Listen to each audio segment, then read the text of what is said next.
Hello everybody. आज हम लोग डिस्कस करेंगे पॉलिनोमिनल्स, जो कि एनसीईआरटी मैथ 9th और 10th क्लास का सेकेंड चैप्टर है, दोनों का। तो आइए शुरू करते हैं। सबसे पहले हम लोग जानेंगे कि ये पॉलिनोमिनल्स होते क्या हैं।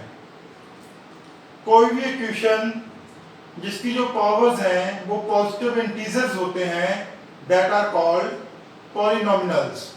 फॉर एग्जांपल, इसको एक उदाहरण के हेल्प से समझते हैं कि कैसे। फॉर एग्जांपल, मैं यहाँ पे एक इक्वेशन लिख रहा हूं 4x² प्लस 2x प्लस 3। क्या ये पॉलिनोमिनल्स है? तो मैंने आपको बताया था कि कोई भी जो इक्वेशन होती है, जो उसकी पावर्स होती हैं, अगर वो पॉजिटिव इंटीजर्स हैं तो वो पॉलिनोमिनल होगी। तो इसकी जो पावर्स हैं, इसकी ये जो पावर्स हैं ये 2 है, इसकी पावर 1 है और इसकी पावर 0 है। वैसे इसकी पावर 0 है, वो भी मैं आपको थोड़ा बताता हूं कि कैसे। तो जो इसकी पावर्स हैं वो पॉजिटिव इंटीजर्स है। मान लो हम इसकी पावर इसको 0 काउंट कर लेते हैं, तो ये तीनों के तीनों जो है पॉजिटिव है और इंटीजर्स हैं, तो ये पॉलिनोमिनल है। तो इसके लिए सबसे पहले मैं आपको एक थोड़ा सा इंटीजर समझा देता हूं। वैसे उसके लिए आप मेरा इसी चैनल पे एक वीडियो है 9th class NCERT math 9th class chapter 1 number system, तो उसमें आप जाके देख सकते हो कि इंटीजर्स क्या होते हैं। थोड़ा सा ब्रीफ में मैं बता देता हूं आपको। नंबर लाइन पर आने वाले सारे के सारे जो नंबर्स होते हैं, जो काउंटेबल नंबर्स होते हैं, उनको इंटीजर्स बोला जाता है। ये नेगेटिव भी हो सकते हैं और पॉजिटिव भी हो सकते हैं और 0 भी हो सकते हैं। ये सारे के सारे नंबर लाइन पे जो भी नंबर्स आएंगे वो सारे के सारे इंटीजर्स कहलाते हैं। तो अब मैं आपको ये बता रहा था, इसका 0 का मैं बता रहा था कि कैसे इसको हम लोग 0 लिख सकते हैं। तो आइए उस पे चलते हैं, 0 कैसे है ये। अगर हम लोग बोलेंगे x की पावर 0 इज x की पावर 0, देन इट इज 1 के बराबर होगा। तो मैंने बोला था कि इसको हम 0 लिख सकते हैं। आप बोलोगे कि इसकी पावर 0 लिखेंगे तो ये तो 1 के बराबर हो जाएगा। नहीं, इसको हम लोग 3 को कैसे लिख सकते हैं? 3 = 3x power 0। It means 3 × 1, x की पावर 0 मीन्स 1, तो ये 3 ही आ जाएगा हमारे पास। तो इस तरह हम इसकी पावर 0 लिख सकते हैं।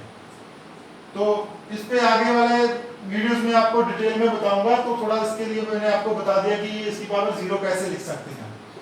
तो आइए हम उसी चैप्टर पे चलते हैं, पॉलिनोमिनल्स पे। तो मैंने आपको बताया कि पॉलिनोमिनल्स जो होते हैं वो उसमें जो पावर्स हैं वो सारी पॉजिटिव इंटीजर्स होते हैं। जैसे कि ये, अब एक एग्जांपल हम लोग और लेते हैं। जैसे मैं यहां पर लिख रहा हूं 5x² plus 2x power -1 plus 3। तो ये इंटीजर नहीं है, क्योंकि इसको देखने से ही पता चलता है कि ये इंटीजर नहीं है, क्योंकि जो इसकी x की पावर है वो -1 है। तो मैंने आपको बताया था कि पॉलिनोमिनल के लिए जो है पावर्स हैं वो पॉजिटिव इंटीजर्स होने चाहिए, तो ये पॉलिनोमिनल नहीं है। अब एक एग्जांपल और लेते हैं 9x³ प्लस 3x की पावर 3/2 प्लस 9x। ये एक पॉलिनोमिनल है या नहीं है? ये भी एक पॉलिनोमिनल नहीं है। क्यों नहीं है? तो इसकी पावर्स देखते हैं। यहां पर x की पावर 3 है, यहां पर x की पावर 3/2 2 है, यहाँ पर x की पावर 1 है, ये इसकी तीनों पावर्स हैं। लेकिन जो इसमें 3/2 है ये पॉजिटिव तो है लेकिन इंटीजर नहीं है, तो इसलिए ये भी पॉलिनॉमियल नहीं है।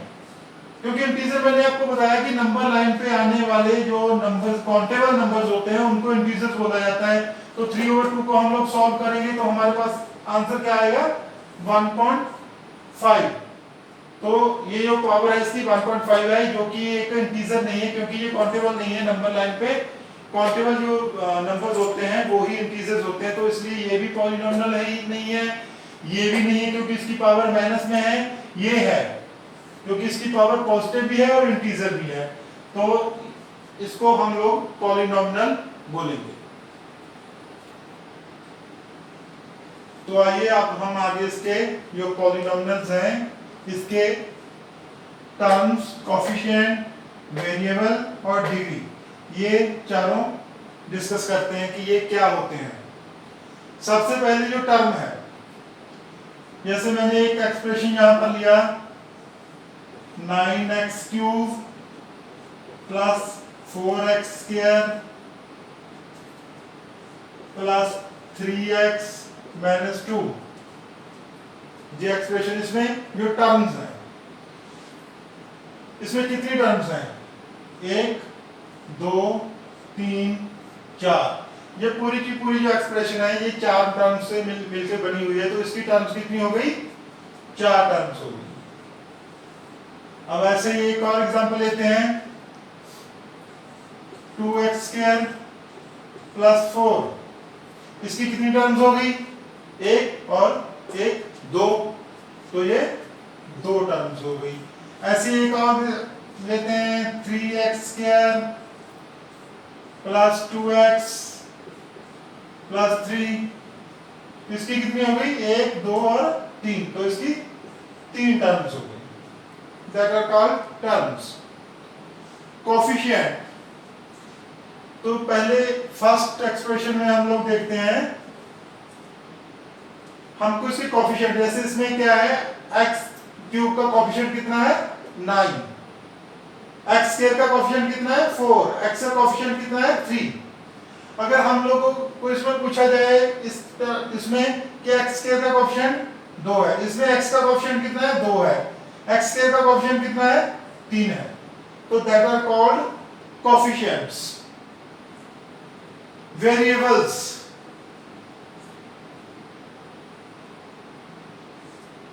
(10x³ plus 9y² plus 3z।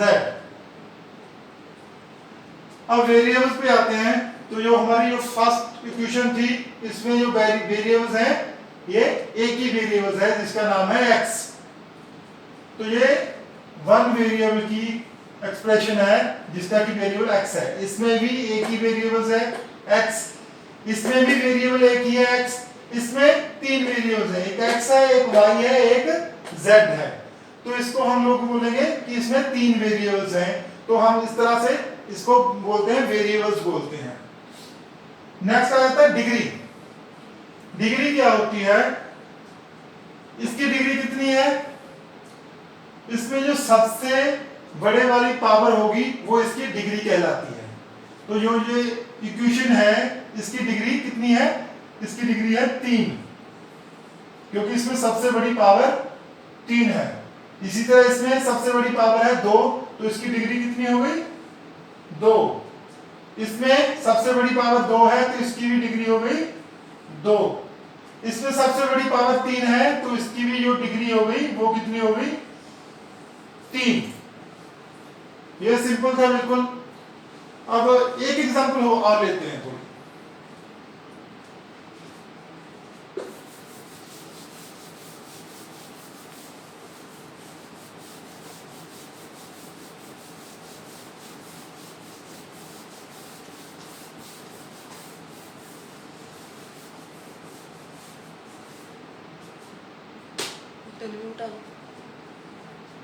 एक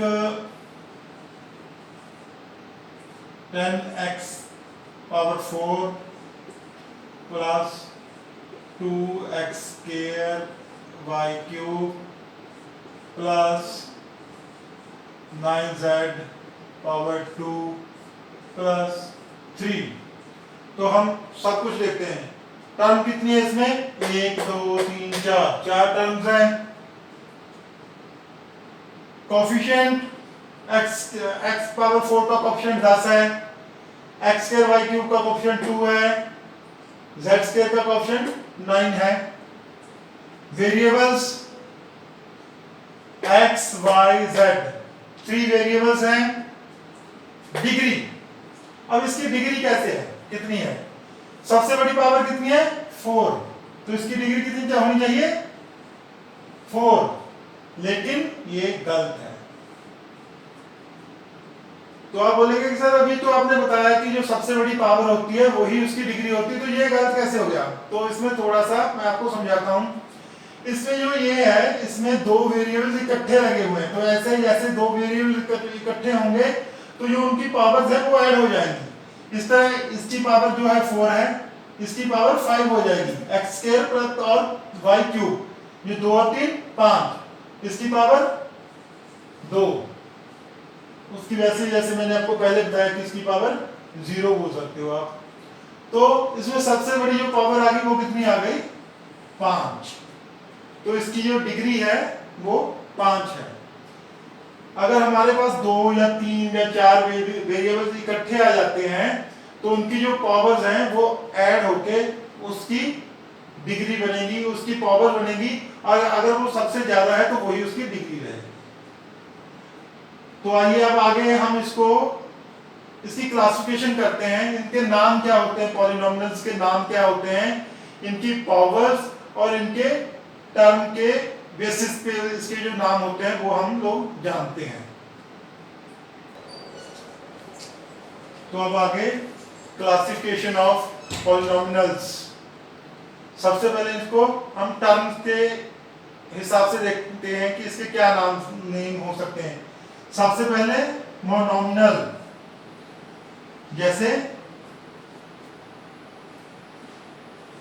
4x प्लस 3 प्लस 4y, तो इसको हम, इसके कितने टर्म्स हैं? 1 2 3 टर्म्स हैं, तो हम इसको बोलेंगे ट्राइनोमिनल। अगर एक टर्म हम इसको कम कर दें 4x प्लस 3, तो इसको बोलेंगे हम बाइनोमिनल। अगर एक टर्म और कम कर दें अकेले 4x, तो मोनोमिनल। वही मोनो बायो ट्राई, इसी हिसाब से ये होंगी टर्म के हिसाब से। और अगर इसको पावर्स के हिसाब से देखिए, जैसे हमारे पास एक आ जाती है 4x प्लस 3y प्लस 9, तो इनकी पावर्स कितनी है, इसकी डिग्री कितनी है? इसकी डिग्री है 1, तो हम इसको बोलेंगे लीनियर। अगर इसी को हम लोग लिखें 4x square plus 3y plus 9, तो इसकी जो पावर आएगी, जो इसकी डिग्री आ जाएगी वो आ जाएगी 2, तो हम इसको बोलेंगे क्वाड्रेटिक। और आगे अगर इसकी पावर 3 हो जाए, 4x cube plus 3y plus 9, तो इसकी जो डिग्री होगी वो 3 होगी, तो हम इसको बोलेंगे क्यूबिक। तो ये इनके कुछ नाम थे, इनके टर्म और इनकी पावर्स के हिसाब से इनको क्या बोला जाता है। नेक्स्ट टॉपिक है हमारा जीरो ऑफ पॉलिनोमियल्स। तो आइए देखते हैं। For example 4x square plus 3x minus 9, इसमें जीरो पॉलिनोमियल क्या होता है? हमने x की वो वैल्यूज निकालनी है जिससे कि ये सारी की सारी, जब हम x की वैल्यू उसमें पुट करें तो वो जीरो हमारे पास आना चाहिए। तो वो कैसे निकालते हैं वो मैं आपको आगे बताऊंगा। मैं खाली आपको ये डेफिनेशन दे रहा था कि जीरो ऑफ पॉलिनोमियल्स क्या होता क्या है। तो क्योंकि इसकी डिग्री जो पावर सबसे बड़ी पावर 2 है, तो इसकी जो वैल्यूज है मे भी 2 आ सकती हैं। अगर यही हो हमारे पास 3x प्लस 9 इक्वल टू 0, क्योंकि इसकी पावर 1 है तो इसकी वैल्यू एक ही आएगी। वो जैसे ही हम आगे सम सॉल्व करेंगे आपको पता चल जाएगा कि कैसे, मतलब क्या होता है ये। फॉर एग्जांपल इसकी जैसे इसकी वैल्यू कितनी आएगी, x की वैल्यू -3 आएगी। अगर हम x की जगह -3 पुट करेंगे तो 3 into -3 plus 9 is equal to 0। 9 plus 9 is equal to 0। तो इसकी जो 0 आएगी, 0 ऑफ पॉलिनोमियल इसका क्या होगा, -3 होगा। आगे सम्स में आपको पता चलेगा। अब हम समझते हैं कि इसको मतलब लिखना कैसे है। अगर हमारे पास है, इसको किस नाम से लिखा जाता है,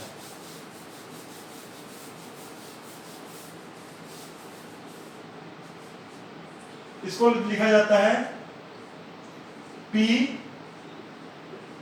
x is equal to 4x square plus 3x plus 9। ये इस तरह से लिखी जाती है। अगर इसको हम बोले कि इसको आप P2 लिखिए, तो इसी में जहां पर भी x आता है तो उसकी जगह हम उसकी x की वैल्यू 2 पुट कर देंगे। तो इसको कैसे लिखेंगे, 4 into 2 power 2 plus 3 into 2 plus 9। तो 4 into 4 plus 3 into 2 plus 9, 16 plus 6 plus 9, what ever भी आंसर।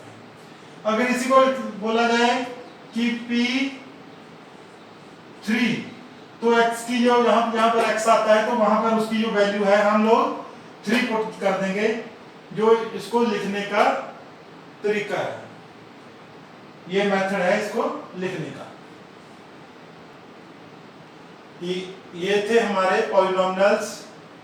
और अब जो सम्स हैं, इसकी जो एक्सरसाइजेस हैं वो हम लोग नेक्स्ट वीडियो में करेंगे। अगर जैसे कि मैंने आपको बताया था 9th और 10th का दोनों का कंबाइंड है, अगर इस वीडियो में मैं आपको एक्सरसाइज करवाऊंगा तो ये वीडियो काफ़ी लंबी हो जाएगी। सो इसकी एक्सरसाइज जो है हम नेक्स्ट वीडियो में करते हैं। Thank you.